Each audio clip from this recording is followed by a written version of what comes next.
नमस्कार मित्रों, मैं रविंद्र त्रिपाठी अपने YouTube channel cinema with Ravindra Tripathi पर आपका स्वागत करता हूं। मित्रों, आज मैं एक सवाल आपसे पूछ रहा हूं। दरअसल वो सवाल मैं अपने आप से पूछ रहा हूं और सवाल ये है कि आखिर माधुरी दीक्षित में वह कौन सा करिश्मा है कि इस उम्र में भी वो एक तरह से लाजवाब एक्ट्रेस हैं। इस उम्र में भी वो लोगों को, दर्शकों को, मन को मोह लेती हैं।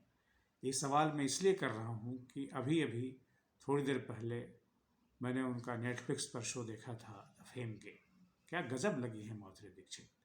माधुरी दीक्षित के दौर या उनके बाद की कई अभिनेत्रियाँ आई, अच्छी आई।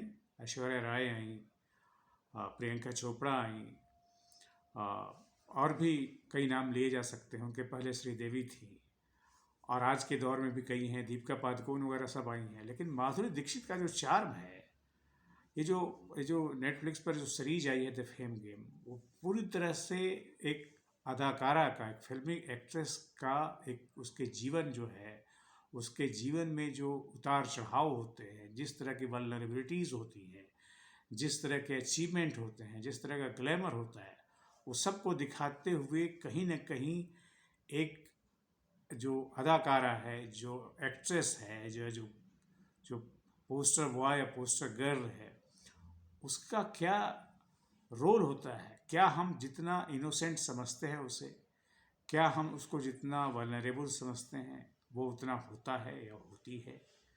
ये सब सवाल मुझे मेरे मन में आए इसे देखते हुए। लेकिन सबसे ज़्यादा मुझे सवाल यही मेरे मन में उभर रहा है कि आखिर माधुरी दीक्षित में जो करिश्मा है, उसका राज क्या है। इसका कोई जवाब नहीं है मेरे पास, लेकिन वो करिश्मा है। और ऐसे समय में जब बहुत सारी एक्ट्रेस उस उम्र में पहुंच करके कैरेक्टर रोल में चली जाती हैं, माता बन जाती हैं। अब देखिए, उसके पहले जया भादुड़ी थी, या जया बच्चन जो हो गई हैं, या रेखा, बहुत पहले की वहीदा रहमान। लेकिन माधुरी दीक्षित अभी भी एक ऐसी ग्लैमर गर्ल हैं जो अपने बल पर शो चला सकती हैं। और ये जो नेटफ्लिक्स पर उनका जो कार्यक्रम चल रहा है अभी, उसको भी अगर आप देखें तो आप इसी बात पर कहेंगे कि हाँ, वो कुछ माधुरी में ऐसा है जो किसी और एक्ट्रेस में नहीं है। वैसे ये बड़ा रोचक है पूरा जो एक वेब सीरीज़ में जो ये सीरीज है। और इसमें मानव कौल भी हैं, इसमें संजय कपूर भी हैं। संजय कपूर तो बेचारे कभी अपने जीवन में कोई बहुत बड़ा रोल प्ले नहीं कर पाए, पर मुझे लगता है कि उनके जीवन का सबसे बड़ा रोल है। और शायद इसलिए भी उनको रखा गया है माधुरी दीक्षित के अपोजिट में कि शायद वही बड़े एक्टर, वो बड़े एक्टर तो हैं नहीं, कोई बड़ा एक्टर अगर होता तो माधुरी दीक्षित कहीं उससे ओवरऑल हो जाती या वो थोड़ी दब जाती है। क्योंकि संजय कपूर के आगे वो दब नहीं पाते, इसीलिए उनको कास्ट भी किया गया है। और मानव कौल जो इसमें उसमें के जो फिल्म के हीरो होते हैं, उनके अपोजिट जो हीरो होते हैं ज़्यादातर फिल्मों में, उनको भी इसलिए रखा गया है कि वो भी बड़े नाम तो हैं लेकिन बहुत बड़े नाम नहीं हैं। तो माधुरी दीक्षित उन पर भारी पड़ती हैं इस वजह से भी। लेकिन सिर्फ यही एकमात्र कारण नहीं है।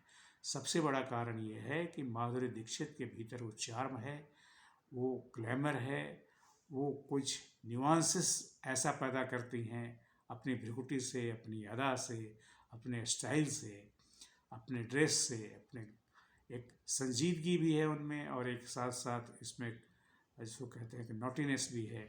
तो इसीलिए तो उनको धक धक गर्ल कहा गया था। तो ये सवाल मेरे मन में उठा।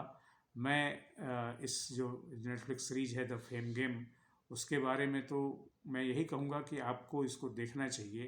क्योंकि जब आप इसको देखेंगे तब आप इस बात से भी रूबरू होंगे कि आखिर वो दुनिया जो ग्लैमर की दुनिया होती है, जो फिल्मों की दुनिया होती है, इसमें बड़े बड़े सितारे होते हैं, वो सितारे की ज़िंदगी कैसी होती है, जो चमक दमक के पीछे वो जीते हैं, क्या वो चमक दमक उनके निजी जीवन में भी वो सब चीज़ें मौजूद रहती हैं। तो ये सब बहुत सारे हैं, बहुत मिस्ट्री है, ये बहुत मिस्ट्री वाला सीरीज है। और जब मिस्ट्री अंत में खुलता है तो चमत्कार ही तरह होता है कि अरे, ऐसा भी हो सकता है।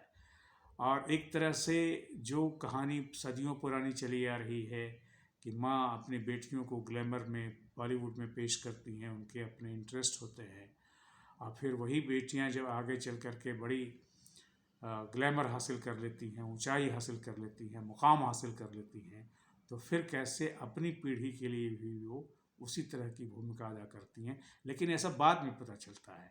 शुरू में यानी अंतिम एपिसोड के ठीक 10-15 मिनट पहले पता चलता है, लेकिन उसके पहले इतना इंट्रिगिंग है ये, और इतना रहस्य और रोमांच भरा हुआ है कि जब आप इसको देखेंगे तो इसको छोड़ना नहीं चाहेंगे बस। लेकिन मुझे उस द फेम गेम पर को देखने वाली बात, उसमें एक ताजगी तो है ही, लेकिन माधुरी दीक्षित की जो सदाबहार ताजगी है उसको मैंने फिर से रिकॉल किया और मुझे उसने चमत्कृत किया। इसीलिए आपके साथ ये वीडियो शेयर कर रहा हूँ। धन्यवाद।